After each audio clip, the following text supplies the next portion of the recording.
Hello dear student, welcome to our channel economics study point. इस video में मैं discuss करूंगा meaning of disparity for course code MEDSC 46 IGNOU MA economics second year. अब disparity का मतलब क्या होता है, इसका नाम ही से पता चल रहा है इनइक्वालिटी टाइप का कोई चीज है। तो इसका मीनिंग होता है कंडीशन और फैक्ट ऑफ बीइंग अनइक्वल, ठीक है, in the term of age rank degree. किसके टर्म में? Age rank degree. Age rank degree अगर तीनों चीज में डिफरेंसेस होगा, इनइक्वालिटी होगा, तो उसको हम डिस्पैरिटी कहेंगे। ठीक है, एज रैंक डिग्री ये तीनों में अगर इनइक्वालिटी होगा, असमानता होगा, तो हम क्या चीज कहेंगे? डिस्पैरिटी। अब ये एज का डिस्पैरिटी हो सकता है यंग, मिडिल एज, ओल्ड। जैसे यंग 18 वर्ष का बच्चा, मिडिल एज 40 वर्ष का मैन, और ओल्ड एज जो सीनियर सिटीजन हो गए। तो ये तीनों के एजेस में होता है। अब इसको एग्जांपल से समझोगे कि ये तीनों का कंपेयर एक सेम यार्डस्टिक पर नहीं किया जा सकता, एक सेम कोई भी मेजरमेंट का तरीका पर नहीं किया जा सकता। आप एक एग्जांपल से इसको समझने का कोशिश करो। मान लो कि एक स्कूल में ऐसे कंपटीशन का रखा गया है जिसमें पार्टिसिपेट कर सकते हैं स्टूडेंट क्लास 7 से लेकर 12 तक। तो आप देख सकते हो कि जो क्लास 7 का स्टूडेंट है उसका अराउंड एज कितना होगा? 12 वर्ष, ठीक है, 12 ईयर्स ओल्ड होगा। और जो स्टूडेंट 12 का है वो 18 का ईयर ओल्ड होंगे। तो दोनों के बीच में बहुत सारे नॉलेज का गैप होगा रिगार्डिंग टू इंडिपेंडेंट डे के बारे में जानकारी के दृष्टिकोण से।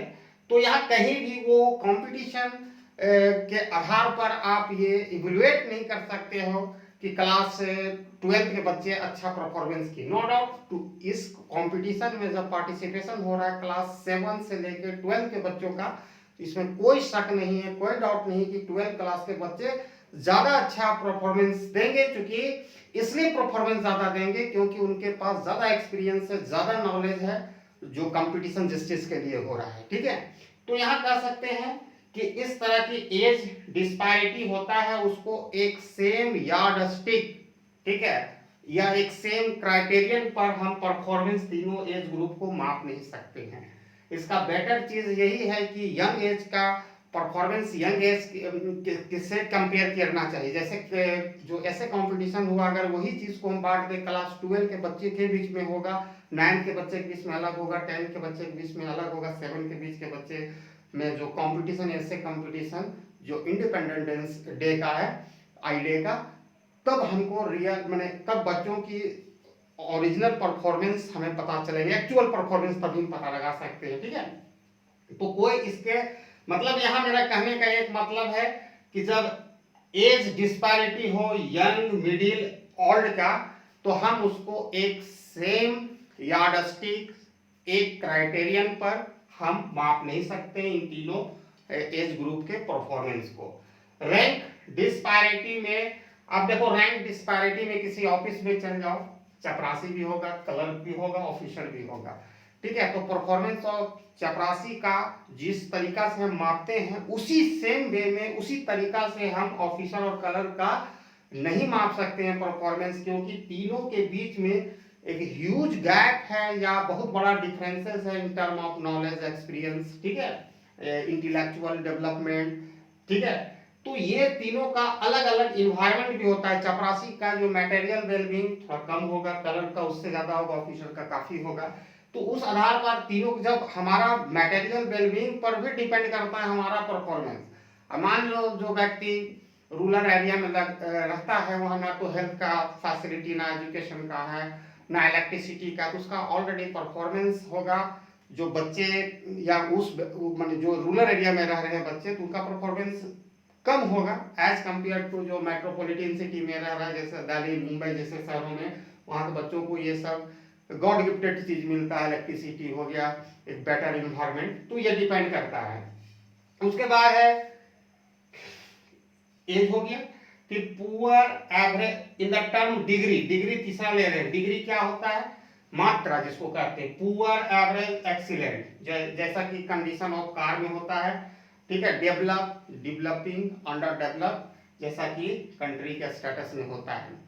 तो यहाँ पर तीनों के मीनिंग समझिए। डेवलप कंट्री जो ऑलरेडी डेवलपमेंट का प्रोसेस कंप्लीट कर चुका है, डेवलपिंग कंट्री जो भी इनिशिएट किया है डेवलपमेंट की प्रक्रिया को, और अंडर डेवलपमेंट अभी तक उन्होंने स्टार्ट नहीं किया। लेकिन प्रैक्टिकली दो ही होता है, डेवलप और डेवलपिंग, ऐसा कोई कंट्री नहीं जो अंडर डेवलप्ड है। क्लियर? तो अगर हम डेवलप कंट्री के रिस्पेक्ट में इस चीज को देखें, जैसे अमेरिका, जापान, नॉर्वे, ये सबका मतलब हाई लेवल का आपका स्टैंडर्ड ऑफ लिविंग है, वहां पर कम डिस्पैरिटी है। जैसे आपका पर कैपिटा इनकम देखोगे, पर कैपिटा एक्सपेंडिचर देखोगे, मटेरियल वेलबींग देखोगे, सोशल डेवलपमेंट देखोगे, पॉलिटिकल के बारे में अब नहीं कहेंगे ट्रम्प के आने के बाद, ठीक है। तो कल्चरल देखोगे तो काफी वहां पर डेवलप हुआ है, ठीक है।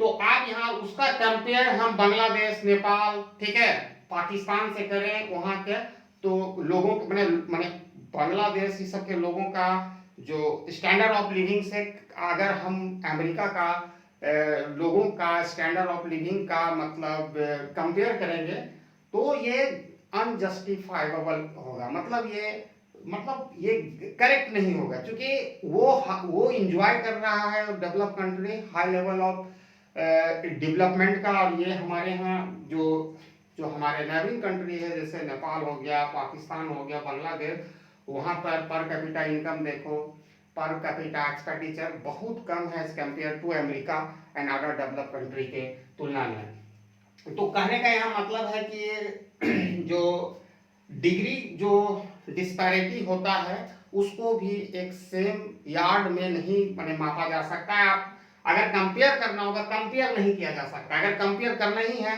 तो डेवलप कंट्री के कैटेगरी में रखकर जो कंट्री आते हैं, जापान आते हैं, नॉर्वे आते हैं, स्वीडन आते हैं, अमेरिका आते हैं, तो उसको वही कंट्री के ग्रुप में कंपेयर किया जा सकता है कि ये इससे ज्यादा कम है, ये ज्यादा है। फिर जो डेवलपिंग कंट्री में भी तीन तरह के होते हैं, middle developing country, higher developing country and lower developing country. तो ये तीनों के सब ग्रुप में बांटकर उन ग्रुप के अंदर जो कंट्री फॉल करता है उनके बीच सिर्फ कंपैरिजन किया जा सकता है, ये ना कि एकदम डायरेक्टली डेवलप कंट्री और अनडेवलप डेवलपिंग कंट्री के बीच में। तो ये था डिस्पैरिटी, और next video will cover the cause of disparity. तो thanks for watching my video till. जय हिंद।